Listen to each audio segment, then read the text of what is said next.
श्री गुरु निताय गौर सीतानाथ प्रेमानंदे हरे हरि बोल। निताय गौर सीतानाथ प्रेमानंदे हरे हरि बोल। वंदे अहं श्री गुरु श्रीयुत पादुकामलं श्री गुरुन् वैष्णवांश्च। এখানে কিসের কথা হচ্ছে? এই আর কি করতে আছে? কথা বলতে এখানে বসে কিসের কথা? এই কথা বলার জায়গা?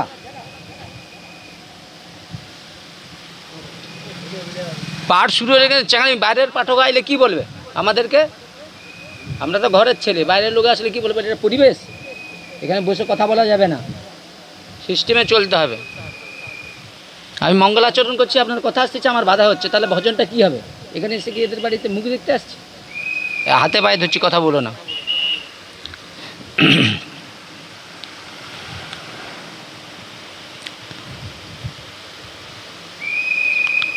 वंदे अहं श्री गुरु श्रीयुत पादुकामलं श्री गुरुन् वैष्णवांश्च श्री रूपं सागरोजातं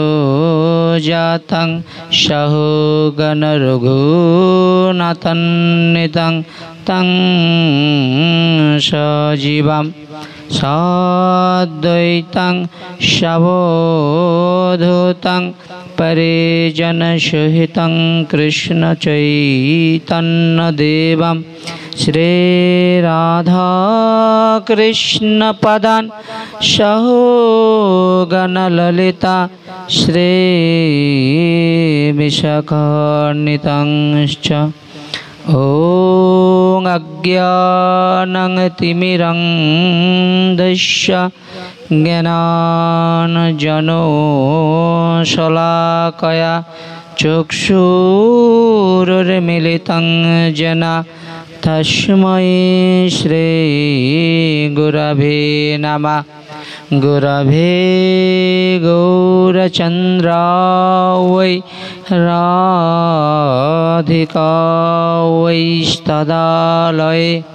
कृष्णाय कृष्णो भक्ताय तद्भक्ताय नमो नमः।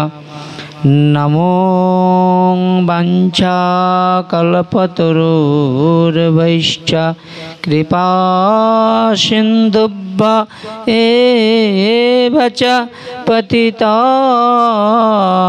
पावनेभ्यो सर्ववैष्णवचरणेभ्यो नमो नमः। भक्तेर्चरणेभ्यो नमो नमः।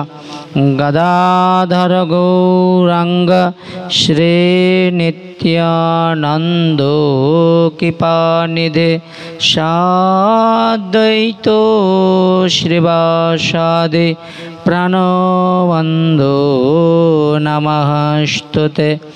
हे कृष्ण करुणारसिन्धु दीनबन्धो जगतोपते गोपेश गोपिकान्तो श्रीराधाकान्तो नमस्तुते। ताप्तो कंचन गौरांगिनी राधे वृंदावनेश्वरी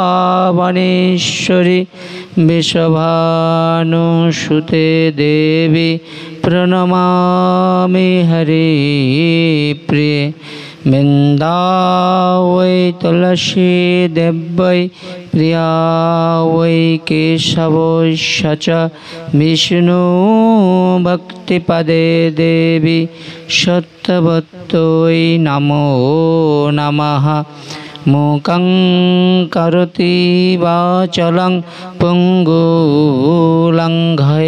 गिरिं यत्किपातमहं वन्दे परमानन्दो माधव। जय रूप सनातन भट्टो रघुनाथ श्रीजीव गोपाल भट्ट दास रघुनाथ। এই জয় গোসাইর করি চরণার বন্দ, যাহা হইতে বিঘ্ননাশ অভীষ্ট পুরানা। এই জয় গোসাই যাবে ব্রজে কৈলাবাস, রাধা কৃষ্ণের নিত্য লীলা করিলেন প্রকাশ। গুরু ব্রহ্মা গুরু বিষ্ণু গুরুদেব মহেশ্বরা, গুরু সৎসাৎ পরম ব্রহ্ম তস্मै শ্রী গুরবে নমঃ। জয় শ্রী কৃষ্ণ চৈতন্য প্রভু নিত্যানন্দ, শ্রী অদ্বৈত গদাধর শিবাসাদি গৌর ভক্তবৃন্দ। হরে কৃষ্ণ কৃষ্ণ কৃষ্ণ হরে হরে, হরে রাম রাম রাম হরে হরে। ওং নমঃ भगवते वासुदेवाय। नमस्ते वैष्णव कृष्ण, नमस्ते वैष्णव गुरु, नमस्ते गौरभक्तिर चरणेभ्यो नमो नमः। जय जय श्री गौरांगेर भक्त चंद्रगण, যাদের প্রেম জ্যোৎস্নায় আলো কইল ত্রিভুবন। জয় জয় মহাপ্রভুর ভক্ত একান্ত, সবে মিলে পদরজ দেহ মোর শিরপান্ত।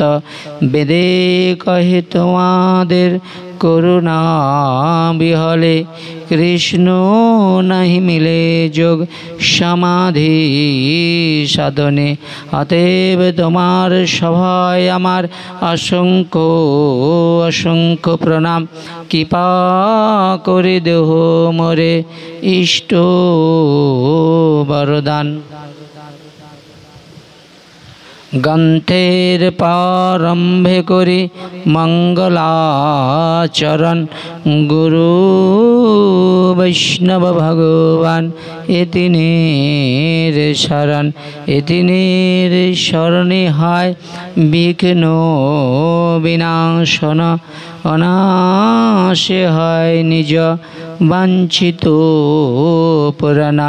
সকাল সতার বৈষ্ণবে করি প্রণাম, সকলের চরণ ধুলে দিও মস্তকে আমার। সংক্ষেপে সবাইয়ের চরণ বন্দনা করি, মনানন্দে প্রেমানন্দে বলুন নিতাই গৌর হরি। নিতাই গৌর প্রেমানন্দে হরি হরি বল। শ্রী শ্রী রাধা মাধব এবং নিতাই গৌরের অনন্ত কৃপায় আজকের এই শুভ দ্বাদশী তিথিতে, শুভ দিনে, শুভ সময়ে, শুভ লগ্নে, শুভ তিথিতে আমরা সকলেই এই গৃহমন্দির প্রাঙ্গণে কয়েক মুহূর্তের জন্য ভাগবতীয় কথা শ্রবণ করবার প্রয়াস নিয়ে এখানে সকলে উপস্থিত হয়েছি। আজকের এক বিশেষ দিন। আজকের এই দিনে চারিদিকে একটা মানে ভক্তের একটা আনন্দময় দিন, মানে আলোকৃত করেছে জগৎ। কেন আজকের এক এক জায়গায় এক এক গ্রামে 2টা 4টা করে অনুষ্ঠান হচ্ছে? কেন আজকে তিথিটা সম্পূর্ণ আলাদা। এই জন্য আজকের এই তিথিটা সব থেকে সবাইয়ের জন্য, আমরা যারা ভক্ত আমাদের জন্য যেমন খুব আনন্দের, তদ্রূপ যারা মায়াবদ্ধ জীব, যারা ভগবানকে ভুলে তার মায়াকে আশ্রয় করে পড়ে রয়েছে, তাদেরকে ভগবান কৃপা করার জন্য আজকে এই দ্বাদশী তিথিতে বৈষ্ণবজনকে গৃহমন্দিরে পৌঁছে দিয়েছেন। তাই গৌর প্রেমানন্দে হরিবল। ক্ষণকাল যদি বৈষ্ণব সঙ্গ হয় তাতে হৃদয়ে প্রেম এবং ভক্তির জন্ম লাভ হয়। কিন্তু আমরা অনন্তকাল সাধু সঙ্গ করছি, ভক্ত সঙ্গ করছি, আমাদের সেই শুদ্ধ প্রেম এবং ভক্তি যাতে লাভ হয় সেই আমরা প্রচেষ্টা করব। আসুন। এই কে কথা বলছো ওখানে? এই জয় রাধে, এখানে কোনো কথা হবে না, চুপচাপ বসো।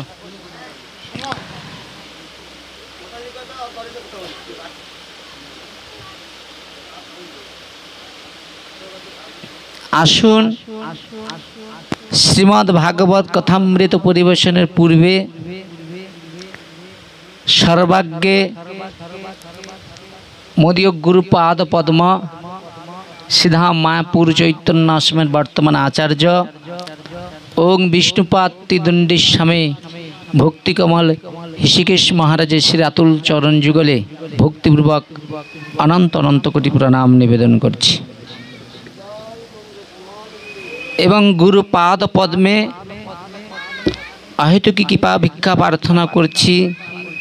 যেই আসনে বসে রয়েছি সেই আসনের জন্য মর্যাদা রেখে শুদ্ধ ভাগবতে কথা ছাড়া গুরু কৃপাতে যেন আন কথা বা জড় কথা না এই জিহ্বার অগ্রভাগে না উপস্থিত হয়, এইটুকু গুরুপাদ পদ্মে অহেতুকি কৃপা ভিক্ষা প্রার্থনা করছি। কলিযুগ পাবন অবতার শ্রীকৃষ্ণ চৈতন্য মহাপ্রভু তার প্রেম ভক্তির নির্বিশেষে সকল জীবকে কৃপা করবার জন্য আজ থেকে 540 বছর আগে জীবের দ্বারে দ্বারে ঘরে ঘরে নিজে কেঁদেছেন, অন্যকে কাঁদিয়েছেন, প্রেম দান করবার জন্য তিনি এসেছিলেন। সেই অহেতুকি কৃপা করবার জন্য যে তিনি এসেছিলেন, আমরা যারা গুরুপাদ পদ্ম আশ্রয় করেছি কিছুটা তার অনুসন্ধান করতে পেরেছি। তাই আসুন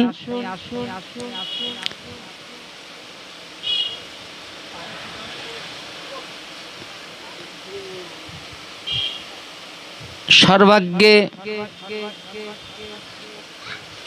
যে গৃহমন্দির প্রাঙ্গণে এই দ্বাদশী উপলক্ষে ভাগবতী কথা শ্রবণ করবার জন্য যে দূর দূরান্ত থেকে বৈষ্ণবগণ ভক্তগণ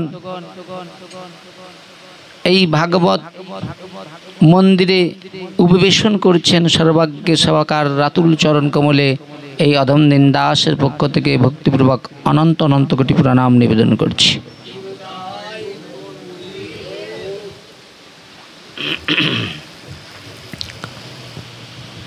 দেখুন, ভাগবত যিনি রচনা করেছেন তিনি পরাশরনন্দন ব্যাস। এই ব্যাসদেব তার স্বরূপ তত্ত্ব আমরা যদি জানতে প্রচেষ্টা করি তাহলে গ্রন্থ থেকে আমরা কি পেয়ে থাকি, দর্শন করে কি থাকি না, দাপর যুগের শেষে ব্যাসদেব দেখলেন অনেক অপসিদ্ধান্ত এসে কাঁড়ি হয়ে গিয়েছে। অপসিদ্ধান্ত জানেন? যেগুলো বেদের কোনো ভাষ্য নয়, ব্যক্তিগত ভাষ্য। বেদ একদিকে হয়ে গেল, মানুষ একদিকে হয়ে গেল, দেখেছেন?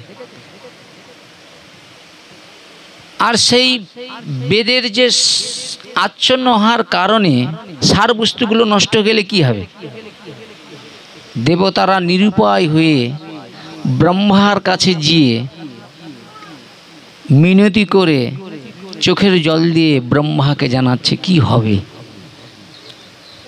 বেদের সারকে অসার করে ফেলছে মানুষ, বেদ মানে বেদের সার নষ্ট হয়ে যাচ্ছে, কি হবে উপায়। বেদমূর্তি নারায়ণ আপনারা সকলেই জানেন। সেই নারায়ণ কি করলেন, ব্যাস রূপে জগতে প্রকটিত হলেন, প্রকাশিত হলেন। তাহলে ব্যাসদেবকে ভগবান স্বয়ং ব্যাস রূপে এসেছেন। ব্যাসও সাধারণ কেউ নয়, এইগুলো মাথায় আমাদের আনতে হবে যে ব্যাস আমাদের অনেকে একটু পড়াশোনা করে একটা গ্রন্থ রচনা করতে পারে, কিন্তু তার সঙ্গে ব্যাসদেবের তুলনা করলে হবে না, বুঝেছেন।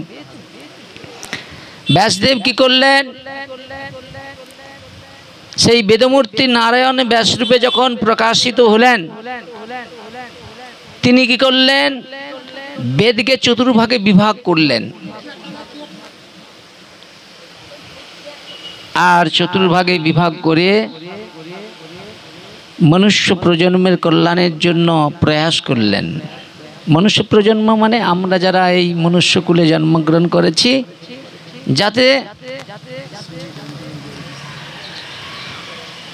প্রত্যেকটা জীবের হিত মঙ্গল আত্মকল্যাণ যাতে হয়, এই জন্য সাধু কৃপা করবার জন্য দেখুন সর্বকাজ ফেলে আমাদের মতো মায়াবদ্ধ জীবকে শুদ্ধ কৃষ্ণ ভক্তি দেওয়ার জন্য আসে। তাই ব্যাসদেব অক্লান্ত পরিশ্রম করে বেদাদি রচনা করলেন। বেদাদি রচনা করে কিন্তু মনের মধ্যে তার তৃপ্তি হচ্ছে না। মা তৃপ্তি বোঝেন, অনেকে খেয়ে তৃপ্তি পায়, অনেকে ঘুমিয়ে পায়, অনেকে একটু টাকা পয়সায়, বিভিন্ন জনের বিভিন্ন রকম পিপাসা রয়েছে, বুঝেছেন, জড় ইন্দ্র পিপাসা। ব্যাসদেব কি করলেন, মনে মনে চিন্তা করলেন,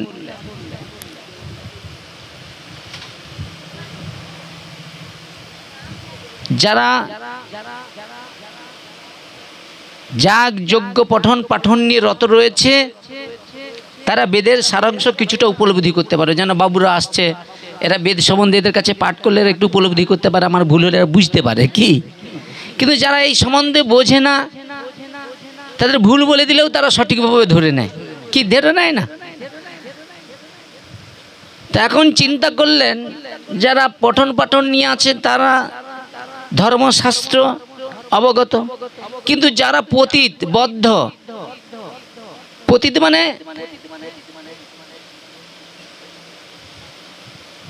মানে যারা ধর্ম টর্ম সম্বন্ধে জানে না বা জানার চেষ্টা করে না,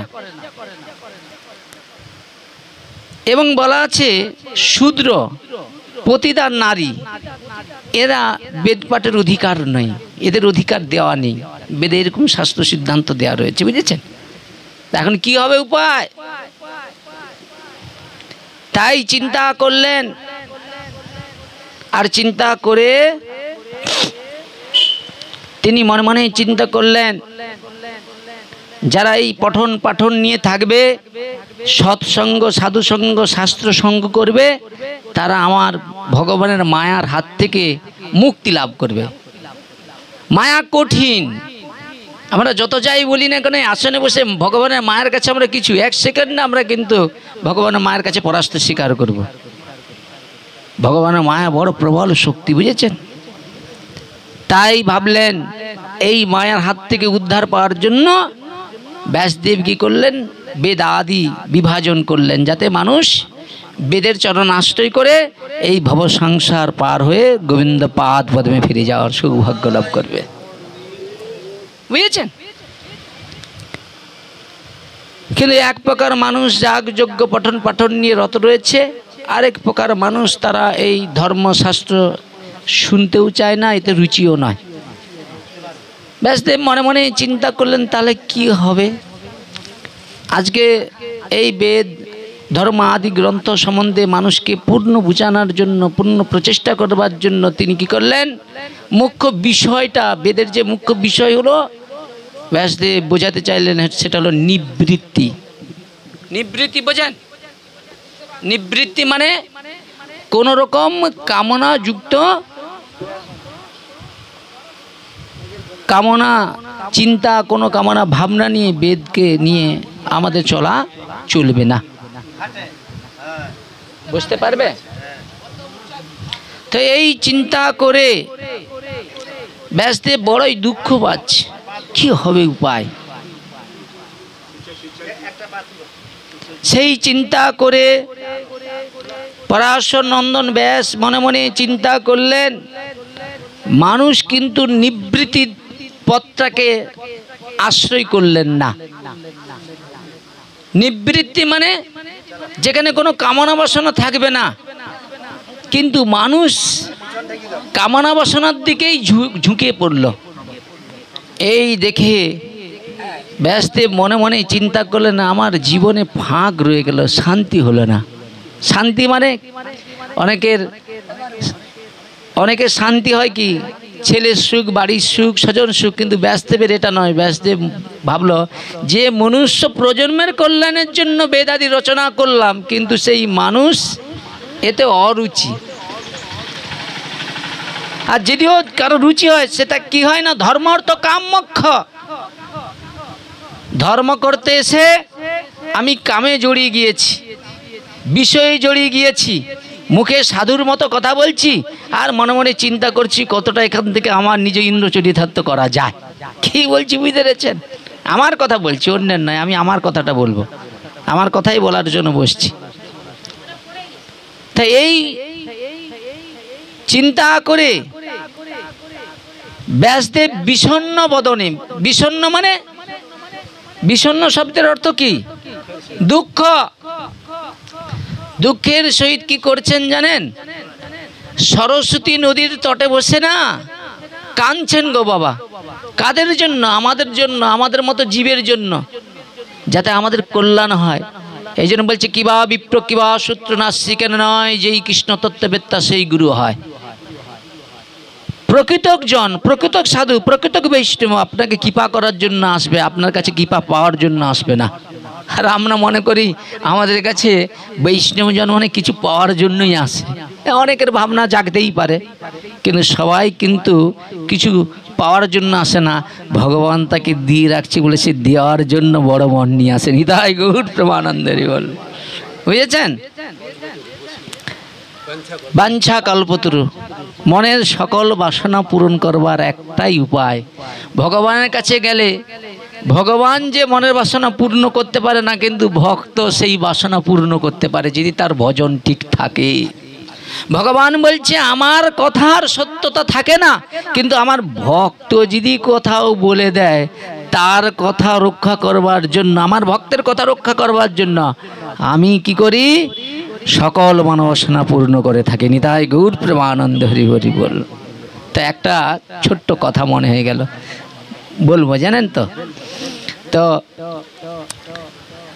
ব্যাসদেব কি করলেন, সরস্বতী নদীর তটে যখন বসে রয়েছে বিষণ্ণ বদনে, তখন নারদ ঋষির আগমন হয়েছে। নারদ ঋষিকে ভগবানের শুদ্ধ ভক্ত, যাকেই কৃপা করে সেই ভগবত কৃপা লাভ করে ফেলে। নিতাই গৌর প্রেমানন্দের বল, বুঝেছেন? এমন ভজন, এমন ক্রিয়া, এমন যাজন, শিষ্যকে এমন শিক্ষা দেয়, শিষ্য যাতে করে ভজন মাধ্যম দ্বারা ভগবানকে লাভ করতে পারে। এই জন্য দেখুন, শাস্ত্র সিদ্ধান্তগুলো একটু ভালো করে বোঝার চেষ্টা করুন। গুরু এই জগতের বস্তু নয়, গুরু ওই জগতের বস্তু।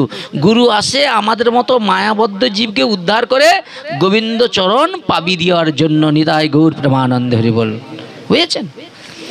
এখন নারদ ঋষিকে দেখেই চোখের জল পুছেই উঠে পড়ে কি করেছে, একবারে অভ্যর্থনা করে চরণ ধৌত করে এখন মাথাটি নত করে বসেছে। এখন বলুন তো, মায়াবদ্ধ জীবের মতো যদি ব্যাসদেব বসে থেকে নারদের দেখে কি ভালো লাগবে? যিনি বেদমূর্তি নারায়ণ ব্যাস রূপে এসেছে, আচ্ছা এই দুটো বাচ্চা এখানে মোবাইল ঘাঁটছে, এদেরকে টেনে ওই ঘরে পাঠিয়ে দাও, এই আওয়াজটা আমার কানে বিরক্ত করছে, মোবাইলগুলো ওইখানে ঠেলে দাও, এই ঘর থেকে ওই ঘরে বাচ্চা দুটোকে পৌঁছে দাও, বুঝেছো? ওরা সারাদিন মোবাইল ঘাঁটু, কোনো অসুবিধা নেই, কানে আওয়াজগুলো আসছে, ওই ঘরে দুটো বাচ্চা আছে ওরা মোবাইল ঘাঁটছে, ওই দুটোকে নিয়ে ছাদে তুলে দাও নাহলে। কেন রোদে একটু বসে বসে ঘাঁটলে মনেও রোদও লাগবে না আর মাথাও একটু শক্ত রক্ত হবে, ক্যালসিয়াম বেড়ে যাবে, ঠিক আছে কি? তো এইবার খুব মন দিয়ে শুনুন, ব্যাসদেব কি করলেন, নারদ ঋষিকে দেখে সশ্রদ্ধা প্রণাম করলেন, ভক্তি সহকারে গুরুদেবের চরণ প্রক্ষালন করলেন, সেই চরণ ধৌত জল কি করলেন, নিজে মস্তকে ধারণ করলেন। গুরুই তো সকল সংশয় দূর করে দিবে। দেখছেন দুইজন তিলক করছে আর সেখানে ভাগবত না শুনে মালা এই জব করছে, মোবাইল জব করছে। বুঝেছেন, এই তো অবস্থা। তো ভালো কথা, ওদের মতো বয়সে প্রহ্লাদ ধ্রুব ভগবানকে পেয়ে গিয়েছে, হ্যাঁ কিনা বলুন? হ্যাঁ, পেয়ে গিয়েছে। দুর্ভাগ্য আমাদের ঘরে ঘরে প্রত্যেকটা বাবা মা তাদেরকে আজকের দিনে ওই হাতে দিয়ে দিয়েছে। এর দোষটা কার? ওদের নয়। আরে ছুরি চোরের হাতে থাকলেই তো সে খুন করবে, হ্যাঁ কিনা বলুন? আর ওটা সাধুর হাতে থাকলে কী হবে, ডাক্তারের হাতে থাকলে কী হবে? ওটা আপনার যদি কোথাও ফোঁড়া হয় অপারেশন করে আপনাকে নতুন জীবন দান করবে, নিতাই গৌর প্রেমানন্দ হরিবল। তাহলে দেখুন ছুরির দোষ নয়, ব্যবহার করার দোষ। তাহলে এদের পরিবার যদি এদের হাতে দেয় তাই এরা কি করবে বলো? আর বাবা মা তো চিন্তা করছে ওদেরকে দিয়ে দিলে ওরা বেশ খুব কায়দা হয়ে যাবে, চুপচাপ থাকবে, এইটাই হলো ভালো। ভালো তো বেশি নয়, বছর 10 পরে একটা করে দুটা করে চশমা রাখতে হবে এদেরকে, যা অবস্থা আমরাই তো চোখে দেখতে পাইনি, বুঝেছেন? তো এখন ব্যাসদেব কি করলেন, নারদ ঋষিকে প্রণাম করে যখন বিষণ্ণ বদনে রয়েছে, নারদ ঋষি তিনি হচ্ছেন ভক্ত চূড়ামণি। কথাটা বোঝার চেষ্টা করুন, ভক্ত চূড়ামণি নারদ, আর জ্ঞানী শ্রেষ্ঠ হচ্ছে কে? ব্যাস। দেখুন দুইজনের মিল হয়েছে। এই জন্য দেখুন, এই যে আপনাদের সঙ্গে কোনো পাঠকের যদি প্রকৃত সম্পর্ক তৈরি হয়, সে যে একটা আনন্দময় জগৎ আসবে, আনন্দ যে পাওয়া যাবে সে রস বলে বোঝানো যাবে না। এই জন্য আমাদের হচ্ছে না কেন, আমাদের মধ্যে এই সম্পর্ক স্থাপন হচ্ছে না। আগে দুজনের মধ্যে একটা সম্প্রীতি আসবে, তাহলে তোমার কথাতে তার আকর্ষণ বাড়বে, বুঝেছেন? এটা ভালো কথা। ব্যাসদেব যখন বিষণ্ণ বদনে বসে রয়েছে, নারদ ঋষি মনে মনে চিন্তা করলেন, এ কেমন ভগবানের মায়া, যিনি বেদমূর্তি নারায়ণ ব্যাসরূপে জগতে এলেন, তিনি আবার মায়াবদ্ধ জীবের মতো এ কি অভিনয় করছে। নারদ ঋষি কি করলেন, গুরুদেবের পাদ পদ্মে তার দুঃখ জানাতে শুরু করলেন। এই কথা বলে না, আর যখন সেই দুঃখের কথা বললেন তখন একটা সুন্দর কথা বলেছে। কি বলুন তো? বলছে, ব্যাসদেব তোমার যে এত জ্ঞান পাহাড় পর্বতের ন্যায়, কিন্তু যে জ্ঞানে ভক্তি নাই সে জ্ঞানের কোনো মূল্য নাই, নিতাই গৌর প্রেমানন্দ। তাহলে ভক্তিটা কি?